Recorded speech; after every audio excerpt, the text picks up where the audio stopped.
Welcome to the Life After Sugar podcast, the podcast that's not just about sugar, but about your relationship with it and also with food and especially with yourself.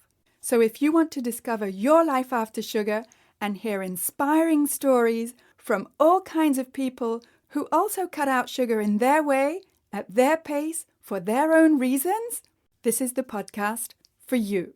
Because when you take away the sugar, you can finally discover the real sweetness in your life.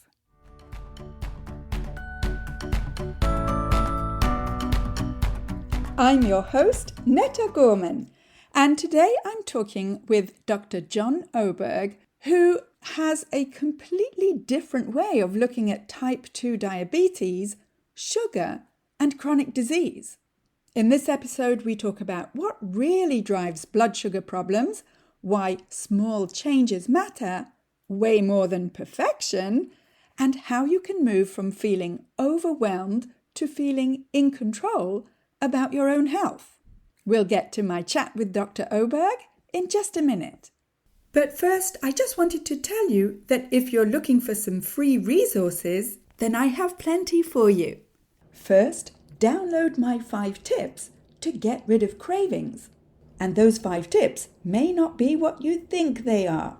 So go to aftersugarclub.com and download your 5 tips today. And while you're at aftersugarclub.com, why not take the cravings quiz? I created this cravings quiz specifically to help you start thinking more deeply about what triggers your cravings. And when you do this quiz, you'll get your personalized score as well as my practical tips to help you take your first step to get rid of cravings. Those free resources are at aftersugarclub.com. And also, come check out the Life After Sugar Facebook page and subscribe to the Life After Sugar YouTube channel, as well as my Instagram account at MyLifeAfterSugar, which is where you'll get all kinds of inspiration so that you can see that it's perfectly possible to live a happy and active life, even if you don't eat sugar. You can also check out my TikTok account at Netta_lifeaftersugar. All right, let's get to my chat with Dr. Oberg. All right, so I'm here today with Dr. John Oberg in Texas. And could you tell us a little bit about your own background with food and sugar, please? Sure. Yeah, it's the path for me has been winding and unconventional. Maybe that's conventional. Maybe everyone goes through a winding road. But I got here, I think, mostly by accident. And so I was started a company in 2014 that helped to take care of people through medical cost sharing. And we saw lots of chronic disease. And so I started to learn about, all the things that cause chronic disease. And then I started learning more about all the different types of, integrative and functional medicine and concierge medicine and direct primary care. And then years later, my mother-in-law got sick. She has type 2 diabetes and she got very, very sick, ended up in the hospital. And, it was probably a hospital visit that cost $100,000 or so. It was covered by Medicare, so the US taxpayer paid the bill, but it could have been prevented with just a couple of shots of insulin. And I got really frustrated about that. And so I went back and I got a doctorate at the University of Southern California we wanted to fix this problem. And, they chuckled at first and said, "Hey, that's cute. We've been trying to solve type 2 diabetes for a long time. But give it a shot." And so in our first pilot study, we took 50 patients who were all very sick with type 2 diabetes. They, in some cases, had diabetes for 10 years or more. Their average hemoglobin A1C was 9.6, if that means anything to any of your listeners. Yes, And of 12 course. weeks later, we got them to 6.4 on average. So 49 out of 50 patients were controlled. One of them had a very interesting autoimmune disease that wasn't solvable through our protocols. And so we had 98% success reversing the diabetes, and then we kept them in control for the next 2 years. And more recently, we're about to release our next study. We're about to submit it for peer review, where 79 patients had an average A1C of 11.06. So you're talking about very, very sick people. Mhm. And within 6 months, we had them down to 7.2. We're on track to get them all controlled. And we took 30% of them off of insulin entirely. Wow. All right. Wow. That is impressive and a lot of info for the regular person like myself to digest. Can I ask you as an English Oh, teacher? hold on. Sorry. Was digestion, was that a pun Ah, ha, intended or ha, just ha. appreciated? Just appreciated. Okay. Ha, All ha, right. ha. That's great. Thank Good you. one. Good one.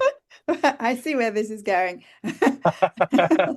But really, can I ask you to just define for us these terms of control, reverse, Yeah. diabetes? What's the difference? Yeah. So, I mean, when diabetes, the here in the United States, the National Institute of Health has talks about diabetes being put into remission. And so when you have diabetes, you reverse it and you want to reverse it into control and remission. And so here in the US, we measure hemoglobin A1C. We want that, generally speaking, below 6.5. It changes with age. There's numbers that doctors get more and less concerned about. But at 6.5, you want your hemoglobin A1C less than 6.5. And hemoglobin A1C is measuring the average blood sugar in your body for about the last 90 days. Okay. And so All that's what right. they're looking at. Yeah. Okay. And where do they get these values from? Who are they going, who are they studying to get to these ranges? Well, I think the hemoglobin A1C has been a measure of blood sugar for quite some time. I couldn't even tell you how many decades it's been in use, but it's been a very, very long time. Maybe more than 100 years. I'll have to fact check myself as we go. But hemoglobin A1C has long been kind of the way we look at diabetes. And of course, there's two types of diabetes. Type 1 means your body's not making insulin, and type 2 means your body is making insulin, but your cells are insulin resistant. And not all your cells, but your metabolic cells are insulin resistant. And so it causes problems in your body. And to the normal person, it can lead to you getting very sick. Like it can cause you to eventually have neuropathy where you're feeling like your hands and legs falling asleep, or it can lead to blindness or amputation.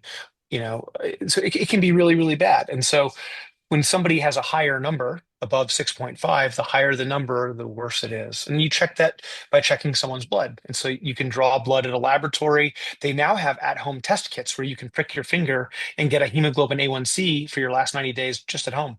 Okay. And they're testing your blood sugar level, your blood glucose, or your insulin, or both? Well, when you're testing your blood glucose, you're testing the blood glucose at that moment in time. And you can do that by sticking your finger, putting it on a strip, and it can test, or you can use a constant glucose monitor as well to test your interstitial fluid. Um, or you can also use a different machine to test your hemoglobin A1C by pricking your finger, putting it on the machine. And so blood glucose is testing what's happening right this very moment, and it changes throughout the day. And Hmm. then hemoglobin A1C measures the average of that blood sugar over the last 90 days. Gotcha. Okay. So we're not measuring insulin at all. No, not you can measure insulin, and lots of labs do measure insulin and different types of insulin, but really hemoglobin A1C is about average blood sugar over 90 days, and then blood glucose is blood glucose right this second. Okay. So before we get to your results, one more question. Sorry. Sure, yeah, no, I love it.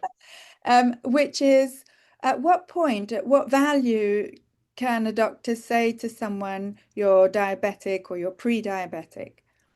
Yeah, I think the number for diabetes is 6.5, broadly speaking, and then when you get into that 5.96 range, you start to get into that pre-diabetes range. And so when your daily blood glucose goes over 100 on a fasting blood glucose, people start to get concerned. And so yeah, Yeah, and so, and that is fasting glucose levels? 100 is your fasting glucose level. Yeah. Okay, okay, good. All right. So you took all this data inspired by your mother-in-law, I imagine. Yeah. Yeah. Yep. And did what to these people who you managed to get a 95% success rate with? Yeah. Yeah, 98% in the first test. I just wanted 98, my to, yeah. mistake. It's really easy when there's only 50 people in the test, right? That's the kind of math I like. Yeah, you're speaking to a So teacher. Yeah. what we do, for providers, we call it systemic therapeutic alignment and rapid titration. Wow. Start. Right? And so what does that mean to like just the average everyday person? We take all of someone's medical information about all of the things that are going on with them, not just diabetes, but everything that's going on with the patient, because sometimes there's lots. And then we look at all the mental health things that may be impacting them. And then we look at all the lifestyle variables that might be impacting them. And then we look at some other non-clinical variables that don't often get looked at. And then we look at the patient's readiness for change and see what they want to change. And we start the patient where it's most medically severe and they're ready to make changes. And so I joke with people all the time. We do crazy things. Like we get all the medical information from a patient's background, and our doctors actually read it before they talk to a patient. Crazy Wow. stuff. I mean, Mind crazy, blowing. right? I know. And then what we do is we make just really small changes. Like are generally, not always, because every patient gets hyper personalized treatment plans, right, from the doctor. But generally speaking, the first step is making sure that they're comfortable taking their medicines. And sometimes people aren't comfortable taking some medicines. And our goal is to get people on the right medicines, then get them exercising and eating healthy, and then get them off of the medicines over time. Like Gotcha. that's the goal, right? Gotcha. Yeah. So it's not like here's some medicine, here are some drugs, see ya. It's No, actually, we talk to patients all the time. Like we have some patients we'll talk to every single day for the first couple of weeks while they get comfortable. And if that's what they need to get comfortable, like that's what I love about your program. I was looking through your program online. There's some Mhm. things you're doing that are super cool, like checking in for accountability every week. It's Yeah. such an important checkpoint. But then Yes. giving people a community they can check in with more regularly if they want to, super valuable. And then personalizing like the diet and the meal prep for them personally. Those are such important things to do for people to be able to make lasting, sustainable changes that are cost effective for them. Like, but there are people that don't believe in that. There are people that think like, oh, I see your problem. Eat kale and eat carrots and you'll be great. It's like Mm, that, but kale and carrots don't work for everybody. Like that's sometimes you it. have to make really small changes. So I Yeah. really love that part of your program. Thank you. And the other thing I ask people, I don't make them do it, but I ask them to do it is to think about their relationship with food and sugar. And I find that whether it's doctors or diets or food plans, nobody's asking anyone to think. Yeah, we have a therapist on our staff, so we actually do cognitive behavioral intervention. So I think that changing belief systems is a really important part for sustainable health. And so I agree with you. Most people don't do it. I think everyone needs to do it. And I think that we're doing it clinically right now. I don't think it has to be clinicians. Hmm. I agree. Right. I'm not I one. think we could train people to be just a little more empathetic about the fact that different people take different paths to health, and there's not just one way to do it. Now, by the way, there are healthy ways and unhealthy ways to do it. So there are ways people shouldn't do it. That's for sure. But as long as we get people that, the way that we talk about it, it's like have a plan that works for the patient, but make sure there's an expert involved. So the expert is actually making sure that someone's on a good path, not the good path. Yeah, that's a good distinction. And so, how did you find these people, these 50 people?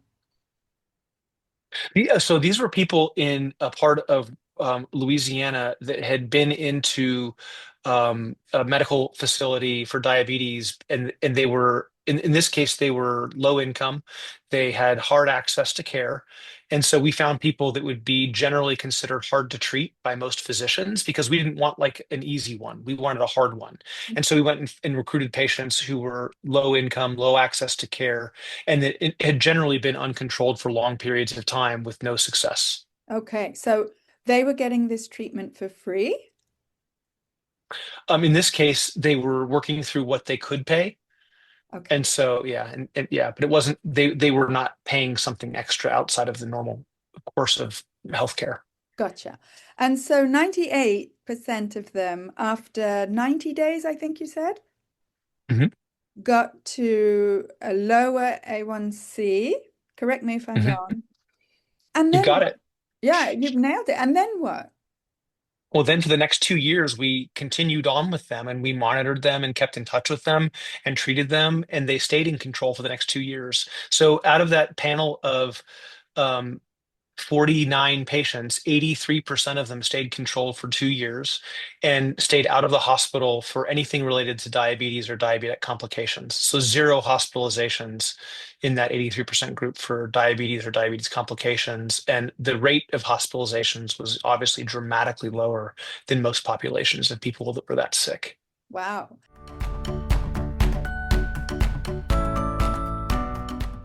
I want to take a quick break to say that if this is your first time here, then welcome and thank you for listening to this podcast. And whether you're new or a regular and you haven't yet rated or reviewed this podcast, could I ask you to scroll down and tap on the stars to rate this podcast and also to write a short review to let me know how this podcast is helping you in your life after sugar. I love reading your reviews. And when you rate and review this podcast, not only does it encourage me to continue making new episodes, but it also helps to share this podcast and have more people see it so that we can help more people feel better and lose weight with less sugar. So again, thank you for rating and reviewing this podcast and for spreading the word about sugar.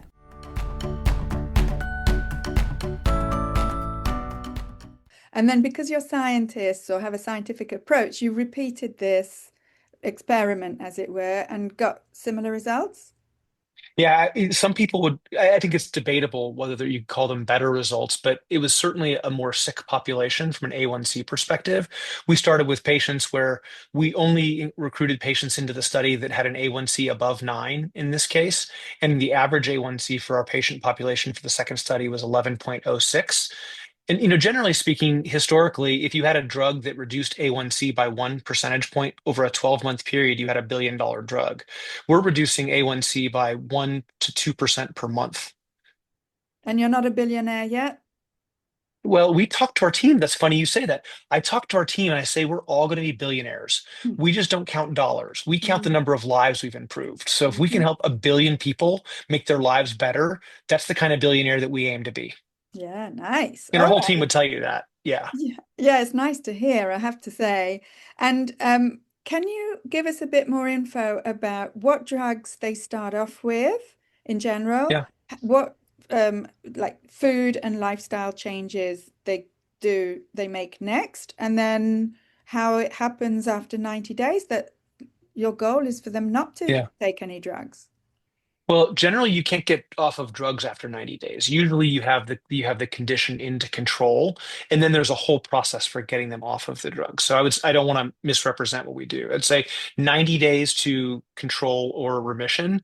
But if they're far enough away from 6.5, like if you're at 11.06, you're not going to get there all the time in 90 days. It takes longer. So, and then, we use all of the drugs, devices, like anything that science has put in front of us and that the person has access to based on their insurance plan or whatever the case may be.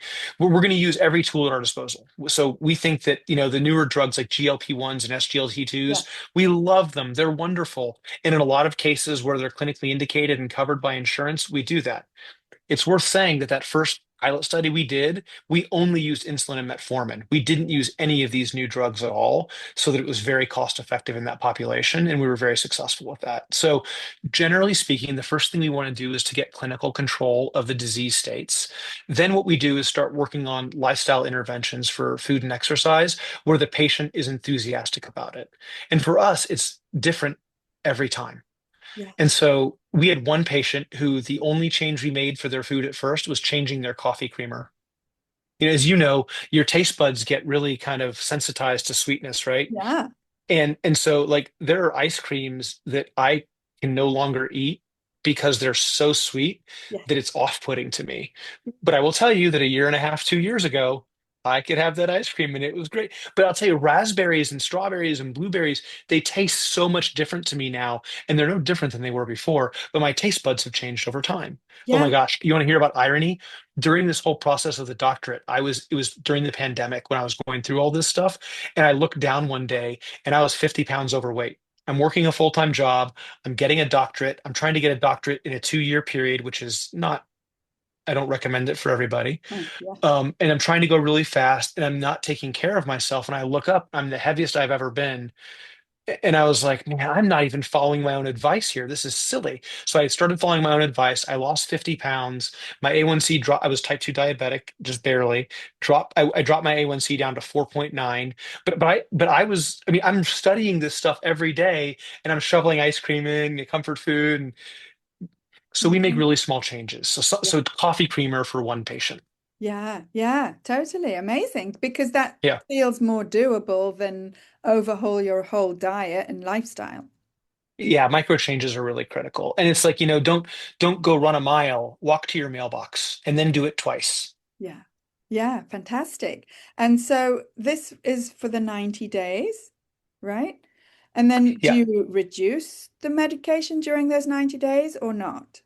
Sometimes it depends on the patient, right? So every patient gets a hyper individualized plan, but there's things like, we have to, for fast control, if someone's got a very high A1C, we need to use insulin, right?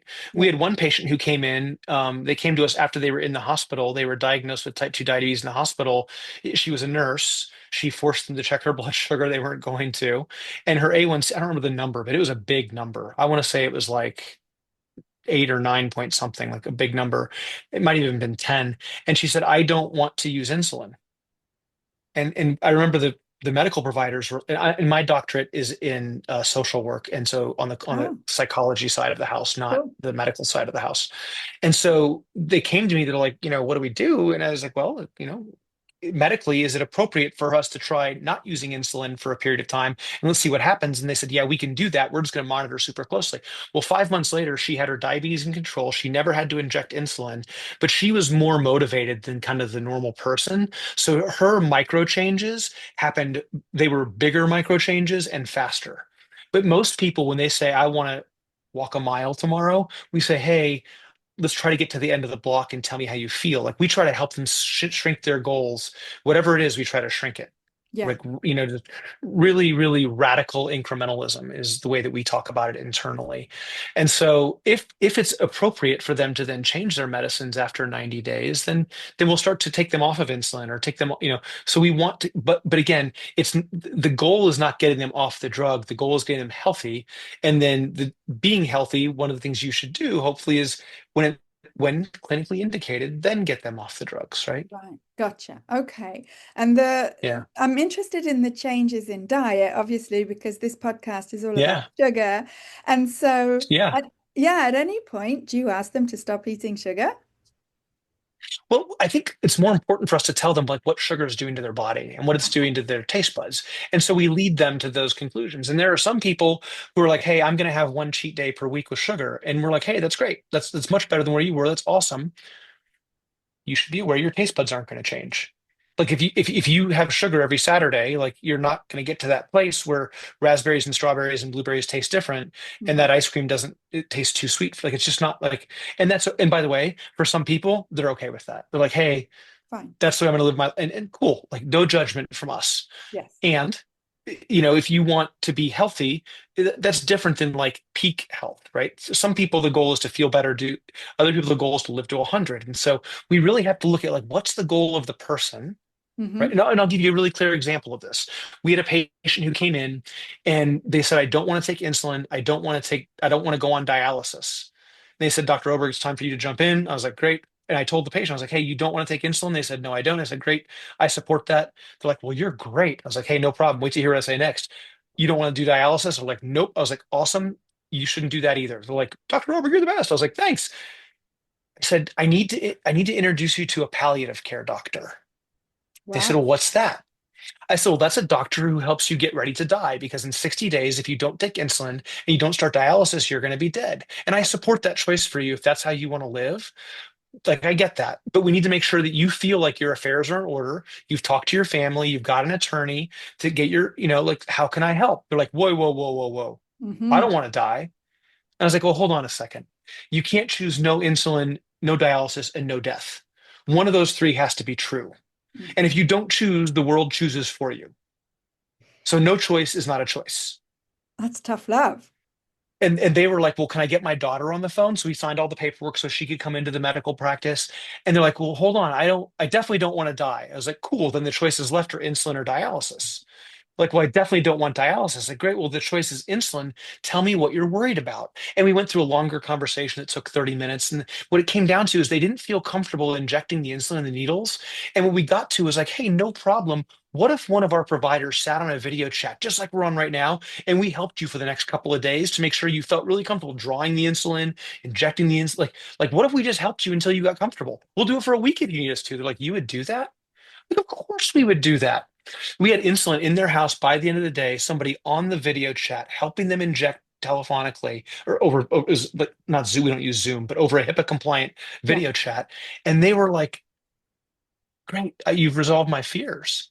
Wow. Yeah. I So, mean, you need to be able to listen to what the patient is actually saying as a doctor. And that, I don't know if there's a medical degree in listening. well, our providers have to go through 30 minutes to 90 minutes a week of training on it. We have an Hmm. AI that they practice with. So our AI can give them feedback on how well they're listening and empathizing. And Yeah. it tells them when they're not picking things up. And then I was with them yesterday and I made all of them role play like provider to patient. And then I role played back for them and said, do you see the different thread? And they've been doing this for 3 years, right? So we're constantly pushing them, including our therapy team. Wow. That's amazing. And Yeah. I'm sure your Yeah. patients feel heard. They do. They love it. And by the way, even without the training, like our team is so good right now. They're so great at, but like I'm sharpening them, but they have full range to sharpen me too. Like yesterday, I was going through it. I stopped. I was like, whoa, did you guys catch it? They're like, what? I was like, I messed up. And we round the recording. It's like, oh yeah, I could. And so we're constant, like no ego about it. It's like, how do we help each other? It's not about us, it's about the patient. Amazing. Yes. And so it should be all round, really. But yeah, I'm probably living in La La Land.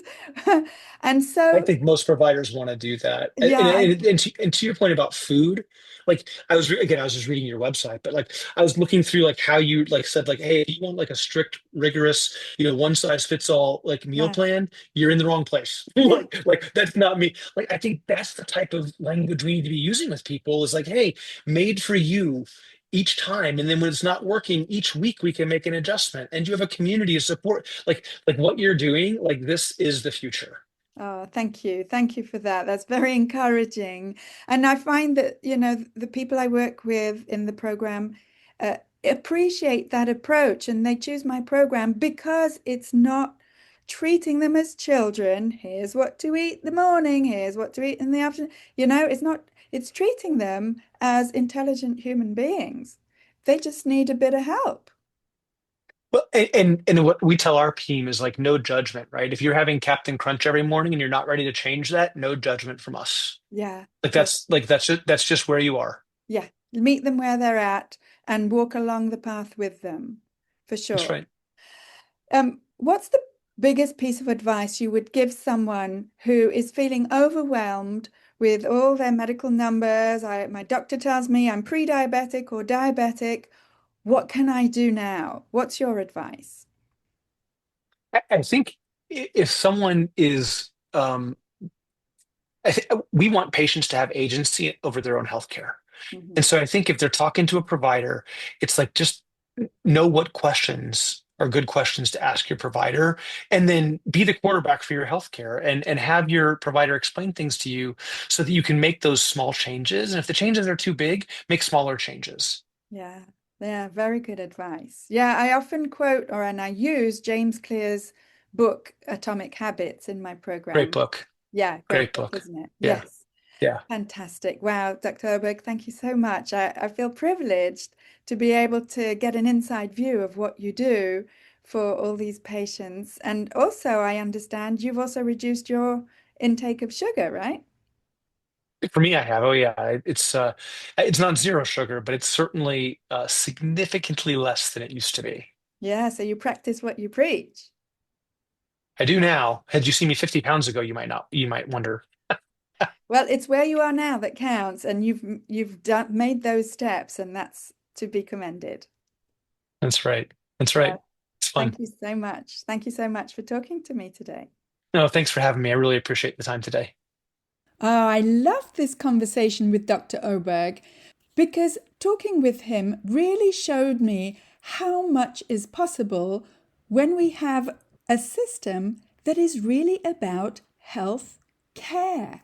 And Dr. Oberg and his team are experts not just in health care, but in listening to their patients and taking the time to find solutions that fit them. And guess what? Even though I'm not a healthcare expert, I like to think that I am an expert in helping you get rid of cravings.